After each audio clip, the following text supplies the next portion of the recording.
तर subject specific याला खूप कमी स्कोप मिळतो आणि इतरच गोष्टी आणि आता त्या कसं झालंय मुलांना पण कसं आहे इतर गोष्टी ज्या म्हणजे डेप्थला कमी आणि ब्रेडला जास्त हे बऱ्याच लोकांना सोयीचं देखील झालं. त्यामुळं म्हणजे कसं होतं आता म्हणजे जे आपण वास्तवात जे चित्र बघतो समजा एखादा शिक्षक अगदी खूप त्याला मनात लेक्चर घ्यायचं नाही आहे अगदी तो क्लासरूम कडे गेला क्लासरूम कडे जातो कुणी वर्गात काय बघतो तिथनं कॅन्टीनला जातो मग तो शिक्षकाला मनात तो खुश झालेला आहे चला कटकट म्हटली आणि कॅन्टीनला जायचं आणि कॅन्टीनला काय विशिष्ट आहे अलीकडे मुळे येत नाही असं होईल चुकीचं आहे असं व्हायला नाही पाहिजे असं बोलायचं. तसं आता झालंय की हे सगळं बऱ्यापैकी जर त्या काही गोष्टी ज्या आहेत ना त्या सुपरफिशियली केलं तर खूप सोप्या झाल्या.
आणि तो जर मेकॅनिकली केला तर त्यांच्या दृष्टीने तो एमडी त्यामुळं इव्हन दो म्हणजे आज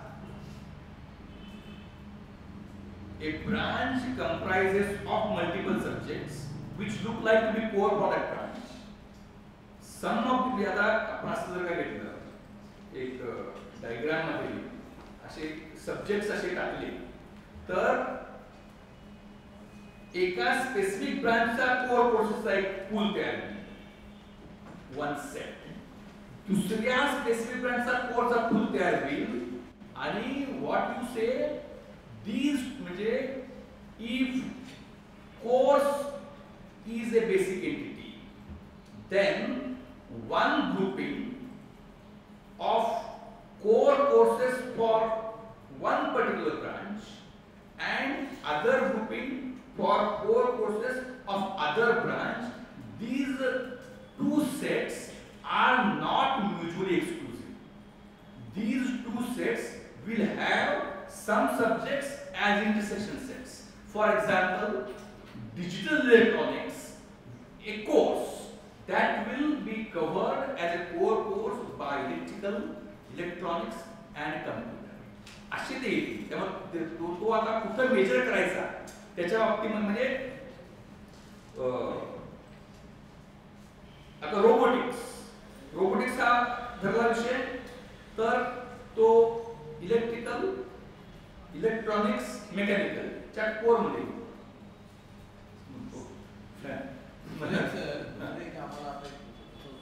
डिग्री आणि डिप्लोमा डिग्री मध्ये सुद्धा तुम्ही काय होतं की एक ठराविक वेळ त्यांचा एक क्रेडिट कंप्लीट झाली की डिप्लोमा डिग्री देणार आहे ते माहित नाही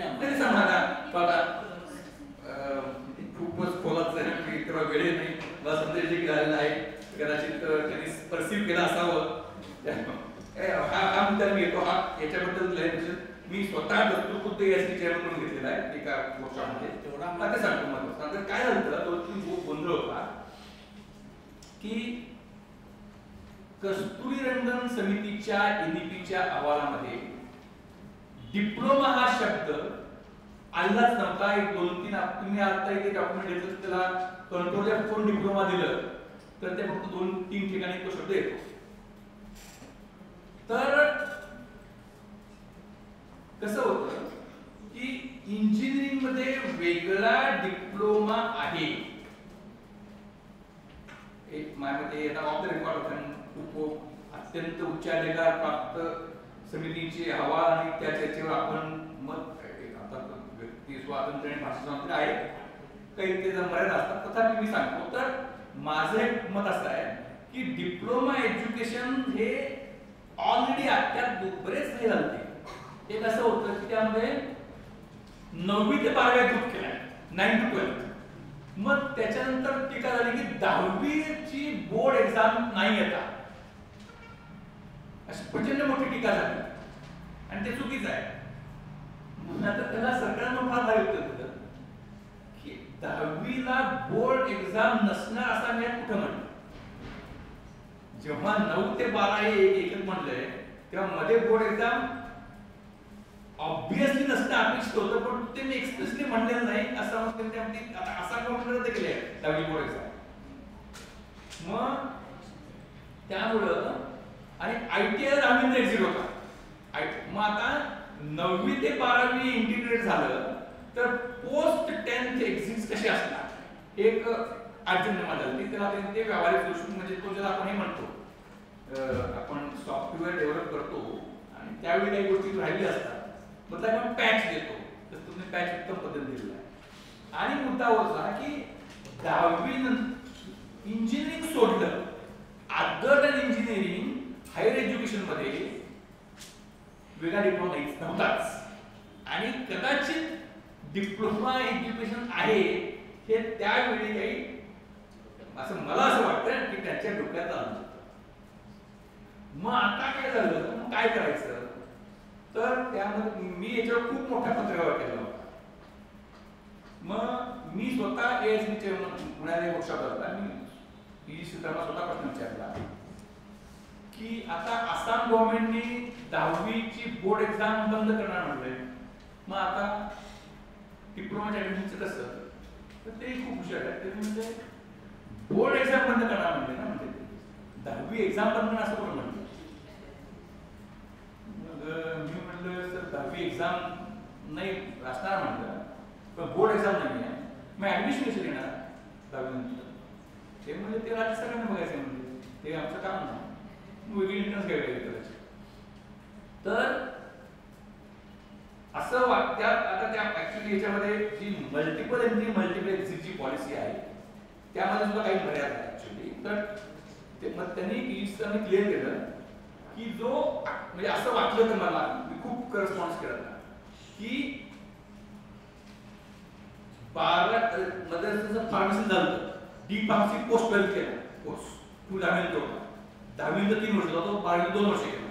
तर तसं आता करणार मग आता काय होईल, समजा स्वतंत्र डिप्लोमा बंदच केला आणि 12वी नंतरच ऍडमिशन ठेवली, तर त्याच्या लॉजिकमध्ये असं आहे की 1 वर्ष केलं 12वी नंतर आणि ज्याला बाहेर पडायचंय त्यानं त्या सुट्टीमध्ये ऍडिशनल क्रेडिट्स करायची and he will be getting certificate. 2 वर्ष केले आणि बाहेर पडायचे त्याला, सुट्टीमध्ये काही हे द्यायचं आणि he will be getting diploma, त्याला युजी डिप्लोमा म्हणतात. तर मला असं वाटत होतं की असंच आहे का काय, तर ते तर सर्वस्वी चुकीचे. कारण का, जेव्हा एखादा विद्यार्थी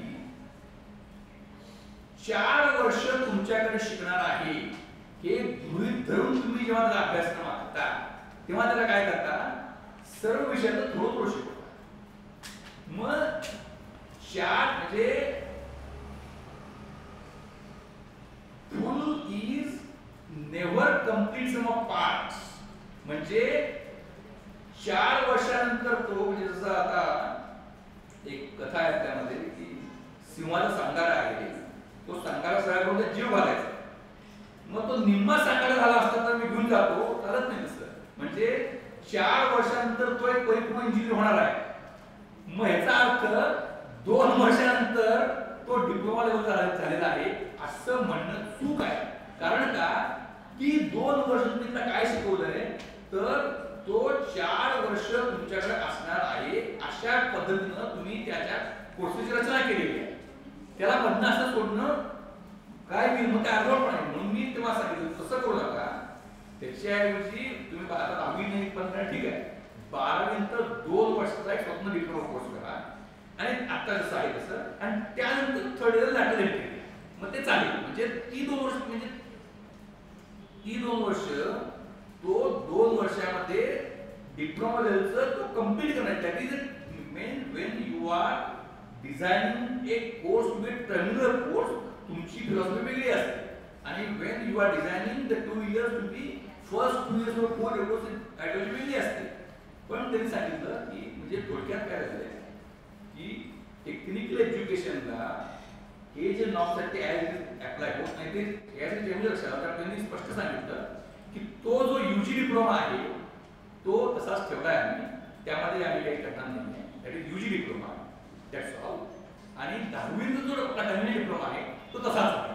म्हणजे आणि भारतामध्ये मल्टिपल एक्झिट हे परदेशीच्या मध्ये ठीक आहे, भारतामध्ये मल्टिपल एक्झिट ड्रॉप आउट अशी संकल्पना आहे, त्यामुळे तसं काही होत नाही. त्यामुळे तो युजी, त्यामुळे 12वी नंतर 2 वर्षांनी डिप्लोमा करून 1 वर्षाचं सर्टिफिकेट बाहेर पडणार, 2 वर्ष डिप्लोमा घेऊन बाहेर पडणार, 3 वर्ष ऍडव्हान्स डिप्लोमा बाहेर पडणार, असं काही होणार नाही. 4 वर्षानंतर डिग्री घेऊन तो बाहेर पडणार. आणि 10वीचा जो डिप्लोमा आहे त्यानंतर तोही ॲज इट इज राहणार. 10वी नंतर ITI जे आहे ते देखील ॲज इट इज राहणार. ITI to second diploma lateral ती ॲज इट इज राहणार. Diploma to second degree lateral ती ॲज इट इज राहणार. त्यामुळे हे एकदम क्रांतिकारी काहीतरी कळल्यानंतर, व्यावहारिक अडचणी लक्षात आल्यानंतर त्यांनी पैसे जोडलेले आहे. 10वी बंद होणार नाही, कन्व्हेन्शनल डिप्लोमा बंद होणार नाही, ते ॲज इट इज राहील. आणि 9वी ते 12वी मध्ये फक्त आता त्यांनी थोडंसं हे केलं की 12वीला ना त्यांनी फ्रीडम दिला की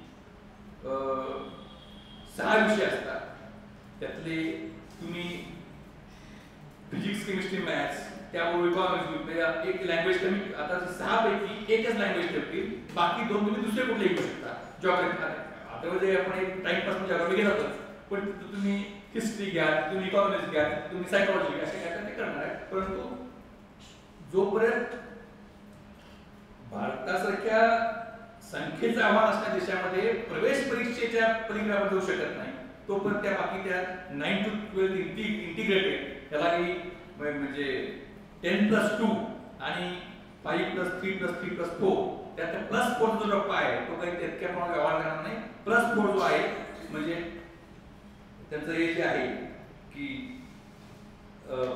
तिसरी, चौथी, पाचवी, सहावी नाही, पहिली म्हणजे पहिला टप्पा प्री हे केला, नंतर सहावी, 7वी, 8वी हा एक टप्पा आहे,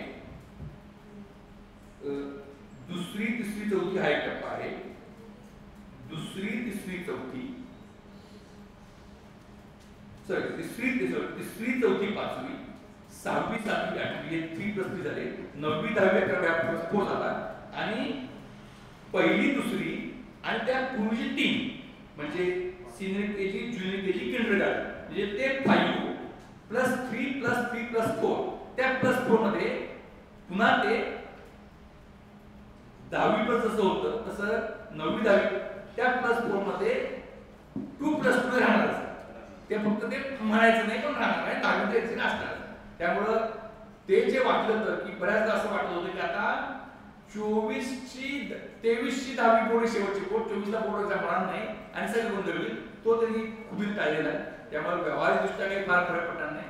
आणि मगाशी मी म्हटलं तसं या थीम आहे ना, हे मला मान्य नाही, आम्ही एमडीएम घेणार नाही, आम्ही ओळी घेणार नाही, आम्ही फोकस कोर करू अशी पायाची शिक्षण तंत्र कोण राहिलेलं नाही. त्यामुळं आणि त्याही पेक्षा काय झालं का पूर्वी होतं की उपलब्धता आता इतकी प्रचंड आहे इंडिपेंडन्स सुद्धा, त्यामुळं नेमकं काय शिकवलं पाहिजे याच्याबद्दल शिक्षण तज्ञांनाच मोठे प्रश्नचिन्ह आहे. त्यामुळे आता नेमकं काय शिकवलं पाहिजे मी ठरवू शकत नाही. तर त्यांनी सांगितलंय जे त्यांनी सांगितलं ते म्हणजे रूप तेच द्यायचं आणि आतमध्ये मुलाचे आहे ते करायचं, अशा पद्धतीने चालू आहे.